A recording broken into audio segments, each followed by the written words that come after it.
بسم الله الرحمن الرحيم. أعوذ بالله من الشيطان الرجيم بسم الله الرحمن الرحيم Assalamu alaikum wa rahmatullahi wa barakatuh. Bienvenue aujourd'hui sur l'émission Sharia Intelligence. Et aujourd'hui, Inch'Allah, on commence une nouvelle partie de la Sharia Intelligence. Et ça, c'est la quatrième partie. Et le thème de la partie, c'est le maqasid de Sharia, les objectifs supérieurs de la Sharia. Inch'Allah, j'ai avec moi dans le studio la sœur Khadija et aussi le frère Ismaïl. Bienvenue. Merci. Inch'Allah, je commencerai avec le frère Ismaïl aujourd'hui. Quand on parle de maqasid de Sharia, les objectifs supérieurs de la Sharia, que veut-on dire par qu'est-ce que ça veut dire le maqasid de Sharia, les objectifs supérieurs de la Sharia et comment est-ce que les juristes musulmans définissent ceci? Alors, merci bien, M. Teslim, pour la question. Alors, je crois que lorsque nous parlons de maqasid, il s'avère être très, très important de se rappeler d'où nous venons et où nous allons. Alors, et lorsque nous voyons généralement cette étude, nous allons comprendre une sorte de, comment on appelle, de logique qui se décrit là. Alors, nous avons démarré de Usul Fiqh, passant par Qawaid, nous voici maintenant avec maqasid. Alors, nous savons déjà ce que c'est que Usul Fiqh, nous savons ce que c'est que le Qawaid. Alors, nous sommes maintenant au niveau de maqasid. Maqasid, alors, c'est quoi? Maqasid, dans la charia, est regardé comme étant des objectifs suprêmes. Les objectifs suprêmes, c'est-à-dire, maqasid est considéré ici comme le but et comment on appelle, en quelque sorte, l'intention. Et quelle est la dernière intention lorsque nous prenons, lorsque nous sommes en train de développer, comment on appelle, un fatwa, quel est l'objectif, quel est la dernière objectif que nous sommes en train de poursuivre. Donc, en réalité, maqasid est ici considéré comme étant le but final, l'objectif final, la dernière objectif pour laquelle nous sommes en train de développer notre fatwa ou nous sommes en train de, comment on appelle, résoudre un problème.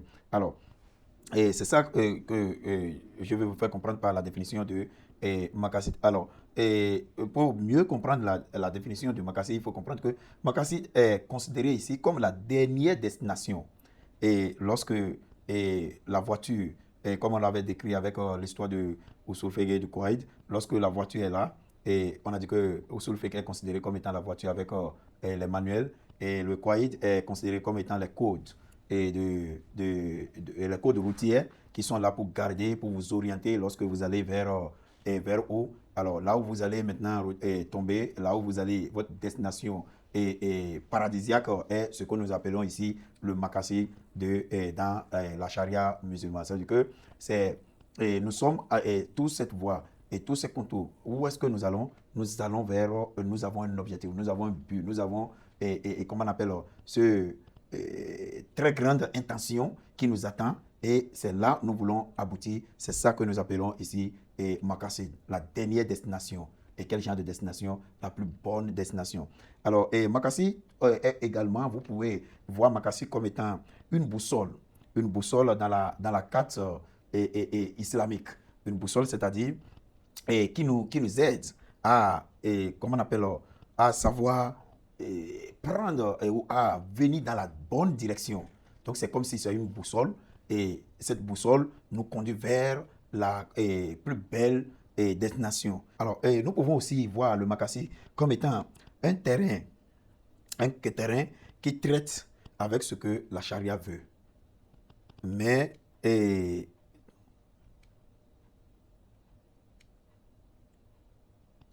c'est en quelque sorte un terrain qui traite avec ce que la charia veut, c'est-à-dire préserve et même protecte en quelque sorte les objectifs de la charia. Alors, lorsque je veux mettre ça de façon plus terre à terre, je voulais montrer que lorsque nous sommes, comment on appelle, en train d'accomplir notre charia, alors l'objectif de la charia, c'est quoi? C'est de protéger en quelque sorte la dignité et comment on appelle, des règles islamiques. Alors, le maqasid est comme si est en quelque sorte aussi quelque chose, parce que lorsque l'erreur qui peut permettre de quelqu'un d'aller vers une mauvaise destination, c'est lorsqu'il ne sait pas l'objectif qu'il est en train de poursuivre, c'est lorsque l'objectif n'est pas bien tracé, c'est lorsque l'intention n'est pas bien orientée, et lorsque je sais d'où je viens et que j'ai un bon guide, ça veut dire que ma destination finale doit être une bonne destination. Donc, comprenez que Makassid ici est considéré comme la dernière objectif, la dernière intention que à laquelle nous sommes en train d'aller lorsque nous sommes en train de passer par les cribles de la charia. J'appelle crible ici l'ensemble des règles de la charia. Donc, tout ce procédure, là où nous voulons tomber, c'est quoi? C'est de tomber dans une bonne direction. Alors, lorsque nous appliquons les tests islamiques, lorsque nous respectons les principes phares de l'islam, c'est quoi? C'est pour protéger en réalité même la dignité de l'islam. C'est pour garder, comment on appelle, les messages que le prophète sallallahu alayhi wa sallam nous a laissés. C'est pour ne pas changer en quelque sorte les vraies valeurs de l'islam. Donc, c'est à ça, c'est ce qu'on appelle Makassid dans la charia musulmane. Merci bien. Donc, merci beaucoup pour cette intervention. Je crois que vous nous avez donné une sorte d'aperçu de ce qu'on appelle maqasid. Et j'aimerais venir à la sœur Khadija. Quels sont ces maqasid là même? Quelle est les classifications hiérarchiquement? Quelles sont les classifications? Nous avons plusieurs manières de classifier le maqasid au sharia. La première, c'est utilisant les 3 étapes de la nécessité. Et ici, on parle de daruriyat. Une nécessité, daruriyat, ici, on parle d'une nécessité urgente qu'on a besoin pour survivre.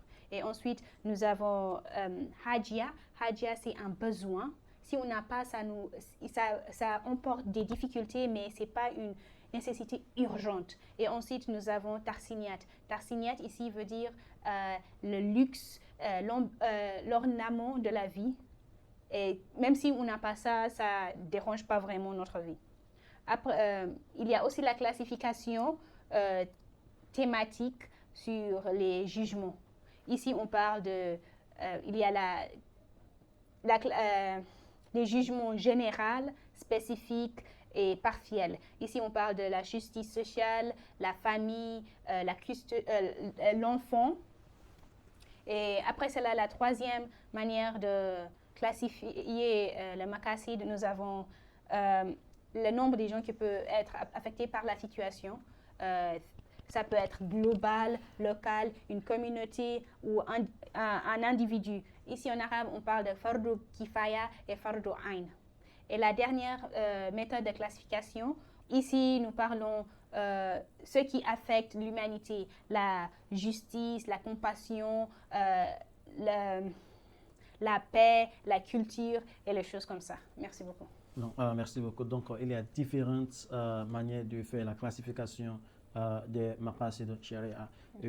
Quand on parle de maqasid de sharia, les objectifs de la sharia, on parle, tel que vous l'avez dit, des choses telles que la justice, telles que la paix, telles que ce qui veut dire que les objectifs finaux, ce que, enfin, de toute étape juridique comprennent, ce que l'islam veut, c'est la paix. Ce que l'islam veut, c'est la justice. Ce que l'islam veut, c'est la liberté de voir une bonne famille, pas la pauvreté, pas du mal dans la société, de la bonne santé et tout cela. Merci beaucoup pour cela. Monsieur Ismail, si je reviens à vous, quelle est l'évidence, ou quelles sont les évidences qui nous donnent la certitude de dire que oui, voici les objectifs finaux de l'islam. Par exemple, dire que l'islam veut la justice, l'islam veut la paix, l'islam ne veut pas du mal aux gens, l'islam ne veut pas que les gens soient dans des conditions très urgentes. Quelles sont les évidences qui nous donnent la certitude de dire que voilà ce que l'islam veut et pas d'autres? Alors, merci bien pour la question. Je crois que lorsqu'on parle des évidences et surtout du niveau même de la certainité sur l'autorité qui se cache derrière le maqasid de charia, surtout dans la conduite de notre raison, on peut en dire, assez. Alors, vous savez, le makassid de charia ici est en quelque sorte similaire à certaines importantes sources à certaines importantes sources secondaires de la loi dans Usul Fiqh. Donc, vous voyez, par là, on peut voir d'abord que le makassid de charia est ici considéré similaire en quelque sorte à certaines évidences les plus importantes dans les sources de loi dans Usul Fiqh. Il est considéré comme étant le noyau universel de Qawaid. Alors, si je veux être très précis à ce niveau, est que lorsqu'on dit que le makassid est similaire à des sources, ça veut dire que même dans les sources secondaires, il y a déjà, comment on appelle, l'expression même de makassid qui, comment on appelle, s'extériorise. Lorsqu'on parle par exemple de la conduite même de notre ijtihad, on peut voir déjà que même au niveau des sources secondaires, il a été remarqué et il a été demandé que certaines sources secondaires, leur objectif c'est quoi? C'est en fait c'est le bien public, c'est en quelque sorte le bien. Donc il y a une similarité entre le makassid et comment on appelle, les sources secondaires de Usul Fiqh. Donc déjà nous allons voir l'autorité même du makassid. Alors, et le makassid est, on a dit, le noyau universel même du Qawaid. Alors, lorsque le Qawaid en tant que guide et le Qawaid en tant que, en quelque sorte, un guide qui conduit vers un objectif. Alors, donc pourquoi en quelque sorte le Qawaid? Donc le Qawaid, parce que on sait que on veut atteindre un objectif. Et quel genre d'objectif? L'objectif suprême. Et la recherche de cet objectif suprême nous pousse à passer par, comment on appelle, le guide, et par une bonne direction, une bonne direction. Alors, comme exemple, on peut donner le Coran, la Sunna, la Qiyas, Istisab, le Maslaha, Sad de Zaria, et Istisan, Ouf. Donc, toutes ces sources précitées sont en quelque sorte regardées comme étant l'objectif même conduisent à cet objectif suprême-là, que ce soit dans le Coran, et faire recours au Coran lorsqu'on est en train d'appliquer nos textes. C'est quoi? C'est parce qu'on veut être sûr de ce qu'on est en train de faire. C'est pour un retombé et un bon retombé. Alors, faire allusion à la sunna, c'est quoi? C'est parce c'est pour éviter des erreurs, c'est pour éviter de commettre ou bien de dire ce que Allah n'a jamais dit. Alors, l'intention, c'est quoi? C'est pour ne pas aller dans les dérapages. Alors, la qiyas, istisab, le maslaha, tout, et quand vous, comment on appelle, fouillez toutes ces sources secondaires, vous comprendrez que l'objectif intense qui est là, c'est le bien-être de la société. Eux tous visent vers la protection même de la foi islamique. Donc, lorsqu'on veut parler de l'autorité même de makassid aussi, on peut aller dans comment on appelle, les évidences traditionnelles catégorisées. Il y a par exemple, l'objectif, c'est de protéger la foi, la vie, l'intellect, la famille, et la dignité, et comment on appelle, la propriété. Donc, vous voyez, le makassid vise toujours vers la protection de tous ces bien-être de l'homme et de la religion et bien sûr de l'homme. Donc, il y a aussi, lorsque nous allons un peu plus loin, il y a aussi, lorsque le makassid est en train de protéger, le makassid permet les textes d'être plus clairs. Les textes sont clairs lorsque on arrive directement vers comment on appelle, le but et l'objectif est poursuivi. Alors, comme évidence ici, le Coran est très clair sur ce qui concerne le bien-être de l'homme et comment on appelle, les bienfaits. Alors, le Coran l'a montré très clairement concernant comment on appelle, le bien-être de l'homme et comment on appelle, les bienfaits. Il est très clair que dans le Coran l'a vraiment dit clairement concernant comment on appelle, le bien-être de l'homme et comment on appelle, les faits, les bienfaits. Alors, ici, si je veux en quelque sorte, excusez-moi, paraphraser ce qui a été dit dans le Coran, où on l'a dit, il faut, Allah parle au prophète en lui disant, permets-les de jouir des bonnes choses de la vie, mais interdis-les de faire du mal. Alors, comment on appelle alors, la deuxième évidence est toujours dans le Coran, où Allah dit au prophète, ils vous demanderont ils vous poseront des questions sur l'intoxicant et les jeux de chance. Dites-les qu'il y a du bien et du mal dans l'intoxicant et les jeux de chance, mais le mal domine le bien. Donc, parlant des conditions de validité de Makassi, donc pour le Makassi soit valide, c'est-à-dire que le Makassi doit passer par, doit toucher certaines sources secondaires, et le Makassi doit être comment on appelle l'objectif qui va dans le sens comment on appelle de la protection et comment on appelle du bien commun et comment on appelle du bien-être social. Donc, ça fait partie des conditions de validation de Makassi. Et aussi, le maslaha, et le maslaha doit être un maslaha général. Maslaha général, c'est dire quoi? Et l'objectif poursuivi ne doit pas être un objectif personnel, ne doit pas être un objectif individuel. Il faut toujours voir la finalité. Est-ce que la finalité ne doit pas causer, comment on appelle, du mal aux autres? Est-ce que la finalité doit être le bien-être pour, comment on appelle, la communauté? Donc, le Makassi, pour valider le Makassi doit être quelque chose qui tombe vers le bien-être social, le bien-être de la communauté, non pas un bien individuel. Merci beaucoup. Donc, pour cela, c'est comme cela fait en sorte que les intérêts personnels ne sont pas supérieurs aux intérêts communaux. Donc, aux intérêts communs, plutôt. Alors, merci beaucoup pour cela. Je crois que la dernière question aujourd'hui, c'est que quelle est la relation entre le Makassi de Sharia et les autres outils juridiques comme le Qawaid al-Fiqhiyya et aussi Usul al-Fiqh dans la Sharia? Merci beaucoup.